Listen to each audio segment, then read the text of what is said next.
Donc, Tate, on veut que tu nous dises quel genre de personne était Belingine. Quels sont les traits qui le caractérisaient. Et qu'est-ce qui faisait qu'il soit beaucoup connu à Tchécos. Ce qui fait qu'aujourd'hui, on parle toujours de lui, même comme il est décédé depuis. D'ailleurs, il est décédé en quelle année?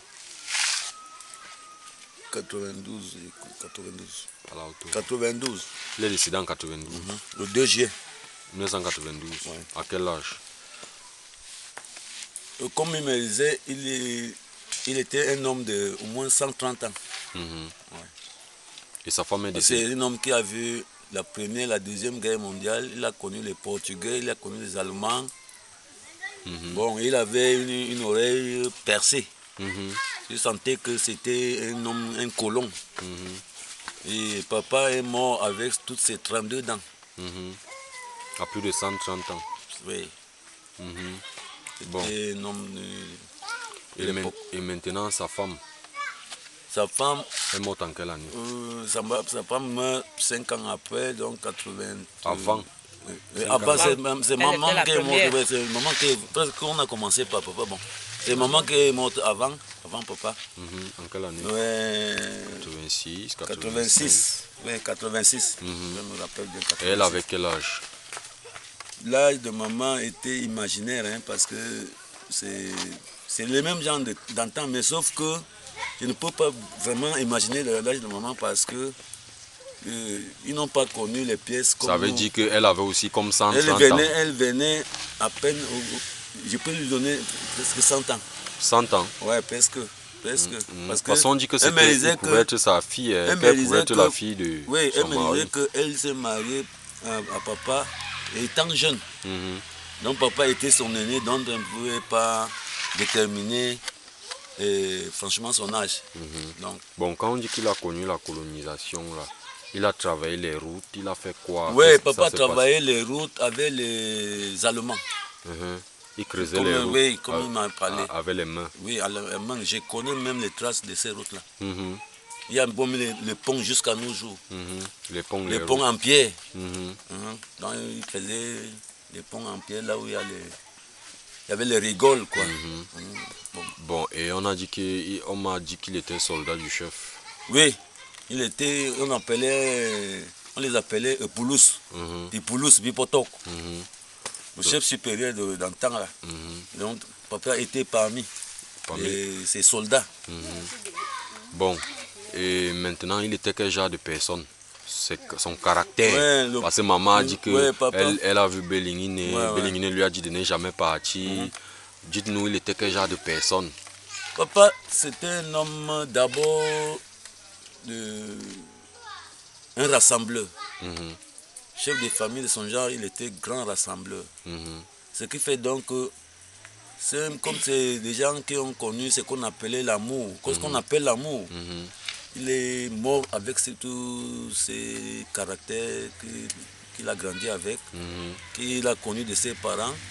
Il était rassembleur, sa porte était toujours ouverte parce que partout où je passais, quand il vivait même, on me demandait, tu es l'enfant de qui? Même si je suis à Nyambaye, je suis à Komi. Partout, dès qu'on me pose la question, tu es l'enfant de qui? Je dis que je suis l'enfant de Belingine. Il dit, oh, Belingine, non, ça c'est un homme que si tu traverses Tchécos sans voir l'eau chez lui, c'est que tu es vraiment un mauvais homme. Donc papa c'était un rassembleur, un homme très humble, accueillant, doux, souple, il n'aimait pas les problèmes. Oui, et c'est le même conseil qu'il nous administrait. Bon, et sa femme était comment? Sa femme également, mais de maman, elle avait sa part de... Tu sais que l'homme ne manque pas un défaut. Bon, mais c'était pas quand même un défaut. Parce qu'elle agissait dans ses raisons. Maman avait un sang qui chauffait. Surtout quand tu t'attaques à elle. Elle te prouve qu'on ne fait pas ça à elle. Et en plus, elle défendait plus les couleurs de ses enfants et de ses petits-fils. On a finalement compris que maman ne s'énerve pas pour rien. Pour rien au monde, tu ne l'entendras jamais parler. Elle est là, tranquille. Comme ça. Et elle défendait beaucoup son mari. Beaucoup, beaucoup. jusqu'au petit-fils. Ok. Comme ça. Bon, maintenant le volet guérison, santé, guérison. Oui, papa a hérité de ses oncles. Comme je disais tantôt, de par son comportement, la vie qu'il a menée avec ses oncles, parce que là-bas qu'il a plus grandi, bon, son oncle, en mourant, lui a laissé cet héritage de... Son oncle, ouais, son il s'appelait comment? Tianga. Tianga. Il lui a laissé ça. Il lui a laissé donc cet héritage de rites que lui faisait.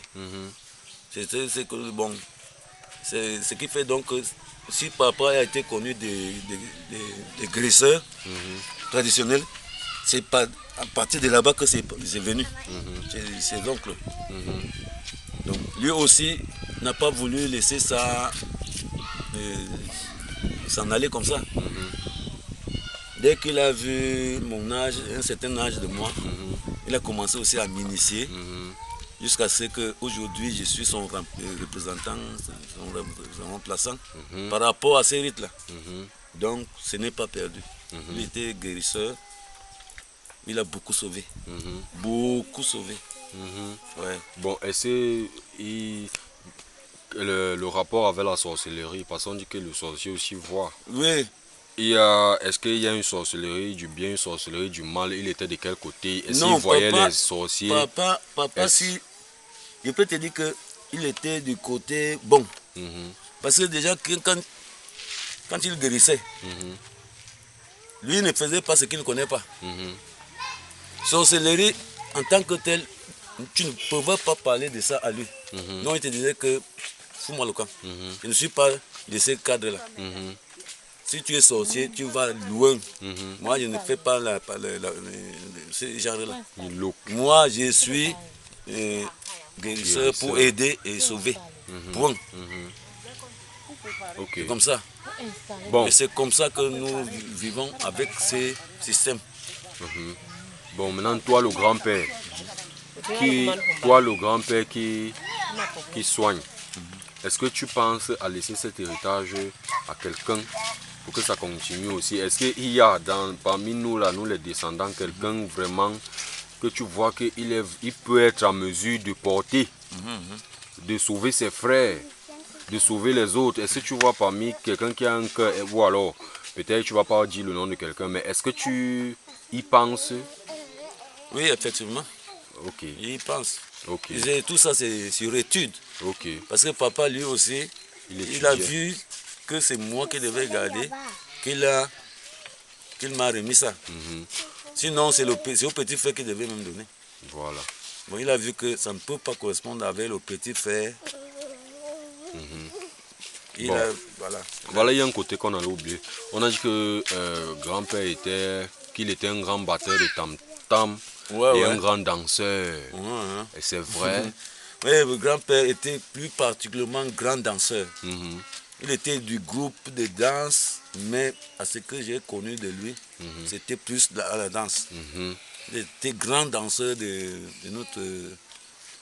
notre danse traditionnelle là. Ok.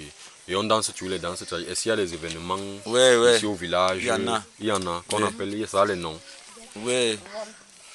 Les noms, c'est le nom d'abord de la danse, c'est Ongol. Ongol. Mais pas Ongol qui signifie l'escargot. Ongol ou Onjang. Le mot c'est Onjang. Ok.